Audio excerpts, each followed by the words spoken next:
কমিটমেন্টগুলো করে এই বিষয়টার উপরে যদি তারা ডিমান্ডটা এই জায়গাতেই যে আমরা সরে যেতে রাজি আছি কিন্তু আমাদেরকে এই বিষয়টা এই শহরের মধ্যে থাকিয়ে তাদের করতে হয় পরিবার চালাতে। সুতরাং শুধুমাত্র যে একটা বাসস্থান তারা আমরা এখানে এসেছি আমাদের সিপিআইএম সদর মহকুমা কমিটির পক্ষ থেকে একটা প্রতিনিধি দল আজকে সদর মহকুমা শাসকের কাছে আমরা টাইম চেয়েছিলাম। সদর মহকুমা শাসক অন্য একটা মিটিংয়ে ব্যস্ত থাকায় উনি আমাদের যে অতিরিক্ত মহকুমা শাসক যিনি আছেন দীপরাজবাবু উনি আমাদেরকে সময় দিয়েছিলেন। আমরা ওনার কাছে এসেছি।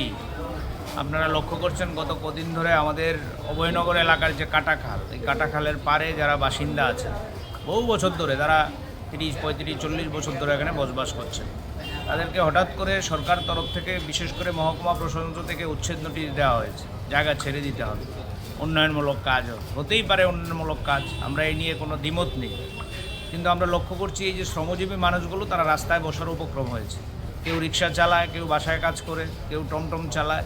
কোথায় যাবে তারা? মাথার উপর তাদের আকাশ ভেঙে পড়ার অবস্থা। গতকাল দেখেছেন তারা দলমত নির্বিশেষে রাস্তা অবরোধ করেছে। আমরা সিপিআইএমের পক্ষ থেকে ওখানে গিয়ে প্রতিবাদ সভা করেছি। আমাদের প্রাক্তন সাংসদ থেকে শুরু করে আমাদের নেতৃত্বরা গিয়ে ওখানকার যারা ভিকটিম তাদের সাথে কথা বলেছি। তা আমরা তো জানেন আমরা আইনের শাসন আমরা মেনে চলি। আমরা এখানে গিয়ে এরকম রাস্তা অবরোধ করা কিংবা এই ধরনের আন্দোলনকে আমরা কখনো প্রশ্রয় দিই না, এটা ঠিক।